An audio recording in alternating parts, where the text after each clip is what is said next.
press the bell icon on the YouTube app and never miss an सभी को जय हिंद दोस्तों, आप सभी का हार्दिक स्वागत है जय हिंद रिएक्शंस पे।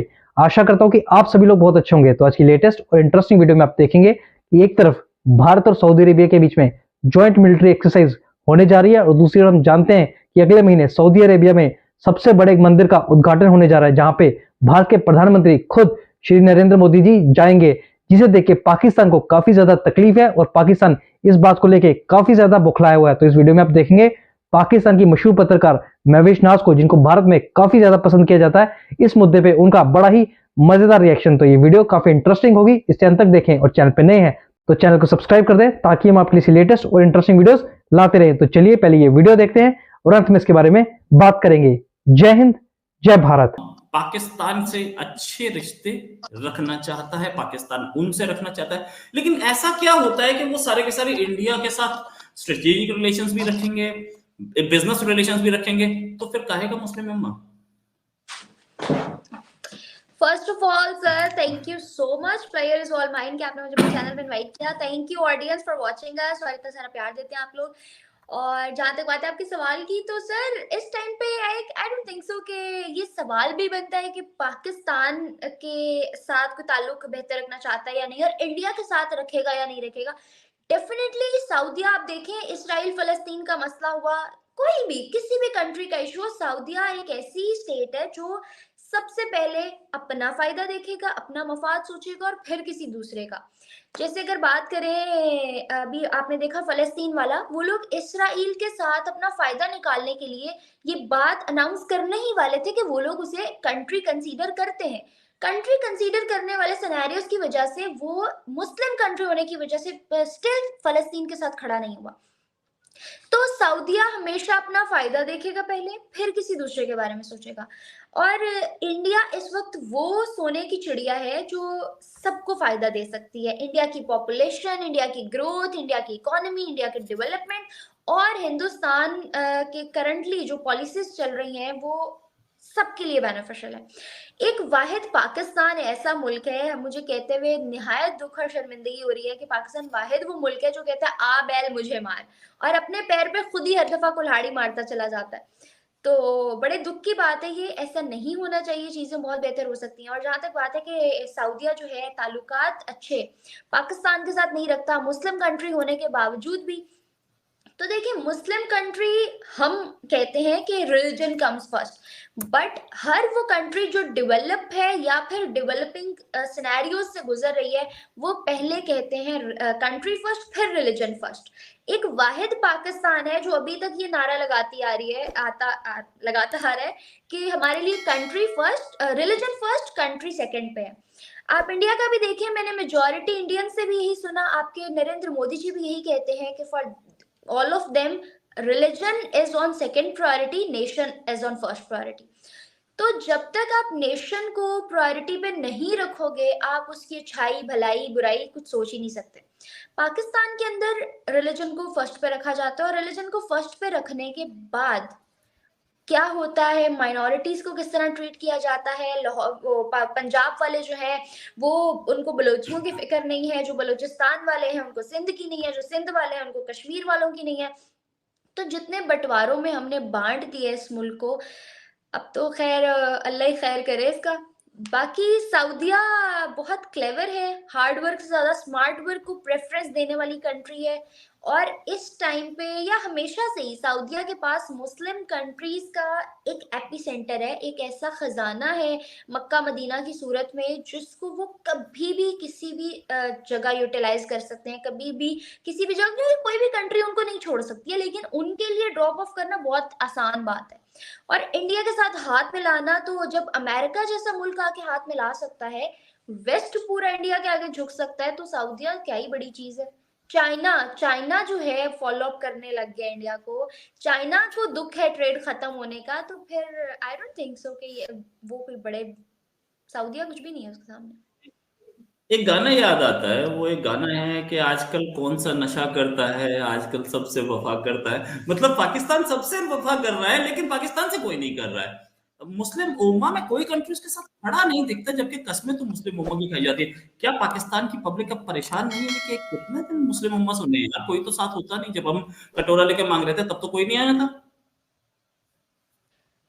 आखिर सर बात बताइए क्या, अगर आप मेरे बहुत अच्छे दोस्त है ना, तो मैं आखिर आपको कितनी दफा आपका कटोरा भरूंगी? 1 दफा, 2 दफा? अगर आप हर दिन आने लगेंगे तो रोज रोज आने वाले तो मेहमान की भी कदर कम हो जाती है, चाहे वो घर का ही क्यों ना हो। तो फिर चाहे मुस्लिम उम्मा से ही ताल्लुकात क्यों ना हो, जब आप एक मुल्क है वो रोज मांगने जा रहा है, दूसरा है वो देने जा रहा है, तो यहाँ पे आके तो हर इंसान की फितरत है, तो इसी तरह मुल्क ऐसे तो बर्बाद हो जाए अगर वो सिर्फ देते ही रहे, उनको इन रिटर्न कुछ ना आ रहा हो। पाकिस्तान से अभी तक जितनी भी कंट्रीज ने हेल्प किया है, आई डोंट थिंक सो किसी को इन रिटर्न गया है, सिवाय चाइना के। चाइना वो कंट्री है जो जबरदस्ती खींच के ले गया कि हमारा हक, साडा हक कहते रख वाला सिनेरियो है उनका, जो जबरदस्ती ले गया कि यार ये तो हमारा है, मुल्क ही हमें दे दो, हम लूट के खा जाएंगे। बाकी कोई भी कंट्री जो है उनको पाकिस्तान से in return as such benefit नहीं हुआ, या अगर हुआ भी है तो पॉलिटिशियंस और उनकी आपस की डील्स रही हैं, उसमें अवाम का ना कभी कोई लेना देना था ना, आई डोंट थिंक सो कभी आएगा। और सऊदिया हो या कोई भी कंट्री हो, आज हिंदुस्तान अगर पाकिस्तान से हाथ नहीं मिलाना चाहता तो हिंदुस्तान का कोई नुकसान नहीं होगा, लेकिन पाकिस्तान का नुकसान जरूर होगा, क्योंकि पाकिस्तान के पास दूसरी चॉइस नहीं है। आज भी अगर हम आप लोगों से डायरेक्ट चीज नहीं मंगवाते, हम भी है दुबई या कहीं और बरास्ता मंगवाते हैं, तो वो हमें ही उल्टा नुकसान पड़ता है। लेकिन हमारे लिए ईगो कम्स फर्स्ट, तो हम उस ईगो को बचाते हुए नुकसान उठा लेते हैं, खसारे में चले जाते हैं। ऐसे ही कुछ सिनेरियोज है कि बेशक हम मुस्लिम कंट्री है, हम हर दिन अगर भीख मांगने जाएंगे तो कोई बाउंड नहीं है हमें हर वक्त सपोर्ट करने का, और कोई आखिर कब तक करेगा। एक कंट्री हर वक्त भीख मांगने जा रहा है और दूसरा हर वक्त बिजनेस डील्स करने जा रहा है, उनको अपनी पॉपुलेशन से फायदा उठवाने दे रहा है, इन्वेस्टमेंट करवा रहा है, कर रहा है, मतलब गिव एंड टेक के बॉन्ड चल रहे हैं। तो गिव एंड टेक हर इंसान की प्रेफरेंस पे होगा कंपैरेटिवली, कि जहां सिर्फ give give and give all the way give Awez जा रहे हैं, दूसरी कोई चॉइस नहीं है। और तीसरी बात, आपने भी स्टार्टिंग में कौन क्वेश्चन किया था भीख मांगने वाला, कि पाकिस्तानियों को जो बहुत ज्यादा सऊदिया में डिपोर्ट कराया गया जाता है इस वजह से, तो कुछ टाइम पहले दुबई से भी करवाया गया था। दुबई से भी राउंड अबाउट कोई there were thousands of people जिनको वापस पाकिस्तान भेजा गया, इसी वजह से कि वो वहां पे डिफरेंट वीजाज लेके जाते हैं और वहां जाके फिर भीख मांगना उनको बहुत आसान लगता है।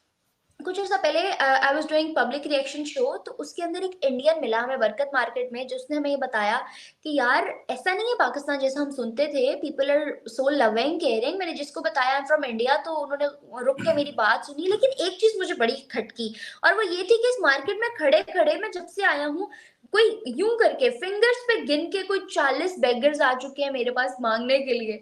आई एम शॉक्ड, अगर एक मार्केट का ये हाल है तो पूरे लाहौर का क्या हाल होगा, और अगर लाहौर का ये हाल है तो पूरे पंजाब और पाकिस्तान का क्या हाल होगा। तो ये सिनेरियो काफी वर्स्ट है, छोटे लेवल से लेके एक मार्केट और एक दुकानदार के लेवल से लेके इंटरनेशनल लेवल तक हमने इमेज को इतना पुख्ता, इतना पक्का पोर्ट्रे किया हुआ है कि वो हिल ही नहीं सकता। राइट। और हाँ, एक प्रॉब्लम और कि कराची पाकिस्तान रिफाइनरी लिमिटेड 38 दिन के लिए बंद होने वाली है। तेल की फिर कीमत बढ़नी चाहिए, या तेल की स्केर्सिटी, पेट्रोल की स्केर्सिटी सामने दिख रही है। पेट्रोल प्राइस फिर बढ़ी है, नो डाउट अबाउट इट। ये जो प्राइसेस राइज हो रही थी, क्या गवर्नमेंट इसे कर्टेल कर पाई है? सुना है अंडा 400 रुपए दर्जन पहुंच रहा था। सर गवर्नमेंट कौन सी वाली जो आई नहीं, जो जा चुकी, या जो निगरान चल रही है, किसकी बात कर रहे हैं? एक बीच में भी है जो ये 6 महीने के लिए, 3 महीने के लिए आई थी, और जिसके प्राइम मिनिस्टर अपने आप को इस चीज में फक्र महसूस करते हैं कि मैंने आईफिल टावर पर लंच कर लिया।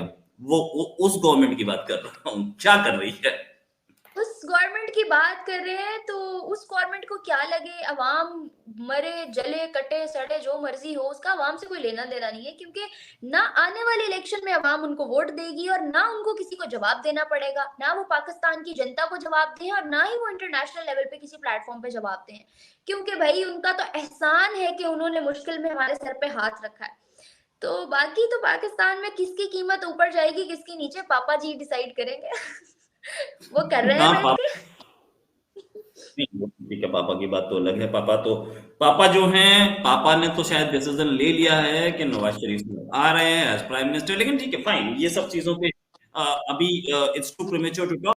दोस्तों आशा करता हूँ कि वीडियो को आपने अंत तक देखा होगा और महविश नाज का ये रिएक्शन और उनके व्यूज आपको काफी पसंद आए होंगे, जहां आपने देखा कि भारत के मुस्लिम उम्मा यानी जितना भी अरब वर्ल्ड है और मुस्लिम देश हैं उनके साथ रिश्ते बहुत ही बेहतरीन होते जा रहे हैं और इसका बहुत बड़ा श्रेय भारत के प्रधानमंत्री को जाता है। और दूसरी ओर हम देख रहे हैं कि पाकिस्तान, जो कि अपने आप को इस्लाम का ठेकेदार मानता है, और वहीं पे पाकिस्तान के मुस्लिम उम्मा के साथ रिश्ते दिन ब दिन बिगड़ते जा रहे हैं। इसका सबसे बड़ा जो मूल डिफरेंस है वो ये है कि भारत इन मुस्लिम कंट्रीज में स्किल्ड लेबर और व्हाइट कॉलर जॉब्स के लिए अपने पढ़े लिखे लोगों को भेजता है, और पाकिस्तान से जाते हैं सिर्फ भिखारी, जो वहां जाके सिर्फ भीख मांगते हैं और सिर्फ क्राइम करते हैं। और एक सबसे बड़ा रीजन ये है कि पाकिस्तान खुद एक एपी सेंटर है आतंकवाद का। हम जानते हैं कि पाकिस्तान के किसी भी पड़ोसी के साथ नहीं बनते, भारत को तो छोड़े, जो पाकिस्तान के पास में दो मुस्लिम देश हैं यानी अफगानिस्तान और ईरान, वो भी आजकल पाकिस्तान को खूब ठोक रहे हैं। तो आशा करता हूँ वीडियो आपको काफी पसंद आई होगी। वीडियो अगर आपको अच्छी लगी है तो इसे लाइक और शेयर जरूर कर दें और अपने विचार हमें कमेंट सेक्शन में लिखकर जरूर बताएं। और एक बार फिर चैनल पे नए हैं तो चैनल को सब्सक्राइब कर दें, ताकि हम आपके लिए लेटेस्ट, इंटरेस्टिंग